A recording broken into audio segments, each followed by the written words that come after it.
ریت میں پاؤں رکھ کر ساحل پر گھر بناتے وقت اس کے خیالوں میں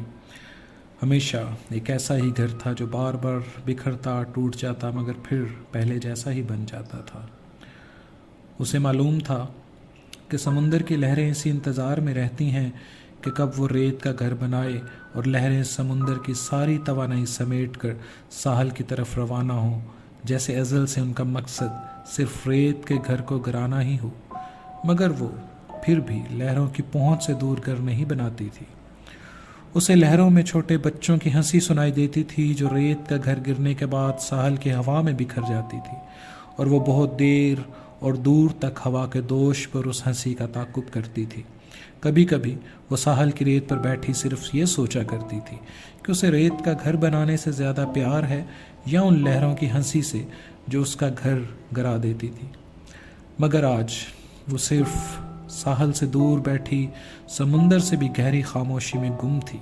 اور ساحل کی ہوا بہت دیر سے ایک ضدی بچے کی طرح اس کے آنچل کو لہرا لہرا کر یہ کہہ رہی تھی کہ آؤ گھر بناتے ہیں اور گراتے ہیں۔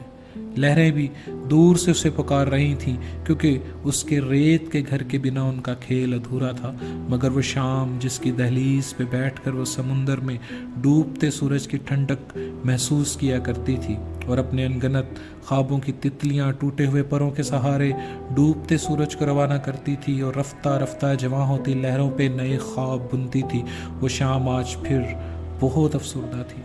اور سلگتی شفق اس کی روح کو گل کیے جاتی تھی۔ آج شام کی دہلیز پہ ماتم برپا تھا اس برباد گھر کا جو سمندر کی لہروں سے بہت دور کسی اور جہان میں اس نے بنایا تھا۔ اس کی معصوم سوچیں اس کے ذہن و دل سے نکل کر اس کے سامنے شرمندہ کسی سزا کے حکم کے انتظار میں سر جھکائے کھڑی تھیں۔ اس کے تخیل پہ بجلیاں برس رہی تھیں، شکوہ خود سے ہی اشک بن کر برس پڑا، شکوہ جہاں سے کہ اسے بتایا تو ہوتا کہ ہر گھر ٹوٹ کر پھر سے پہلے جیسا ہی نہیں بن جاتا، ریت کا گھر ساحل پہ ہی بکھرتا اور بنتا ہے کہ اس کا لہروں سے ایک رشتہ ہے۔ شکوہ جہاں سے کہ اسے بتایا تو ہوتا کہ انسان کے جنگل میں بنایا گھر جفا کی آندھیوں سے ٹکرائے تو ریزہ ریزہ ہو کر ہوا میں بکھر جاتا ہے، جو پھر کبھی دوبارہ پہلے جیسا نہیں بن پاتا۔ اسے بتایا تو ہوتا دیار غیر میں سورج ڈوب بھی جائے تو شام سلگتی رہتی ہے، ٹوٹے خوابوں کی تتلیاں دل سے روانہ نہیں ہوتی بلکہ راکھ بن کر آنکھوں میں دفن ہو جاتی ہیں، جہاں نئے خواب پھر کوئی نہیں بنتا۔ شکوہ جہاں سے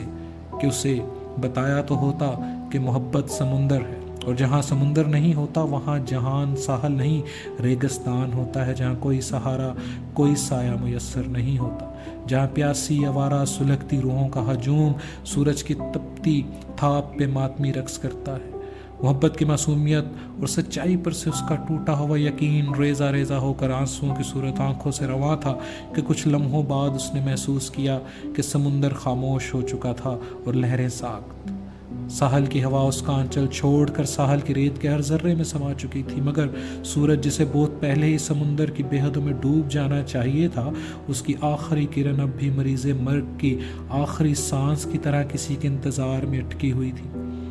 اس نے ڈوبتے سورج کی آخری کرن کا ہاتھ تھاما اور ساحل کی گیلی ریت پر پاؤں رکھے، جس نے ریت کے ذروں میں قید ہوا کو آزاد کر ڈالا۔ لہروں کی جنبش نے سمندر کی خاموشی توڑ ڈالی، پھر اس نے اپنی معصوم سوچوں کو اپنے آنچل میں سمیٹا اور ڈوبتے سورج کی آخری کرن کا ہاتھ تھامے سمندر کی بے حدوں میں ڈوب گئی۔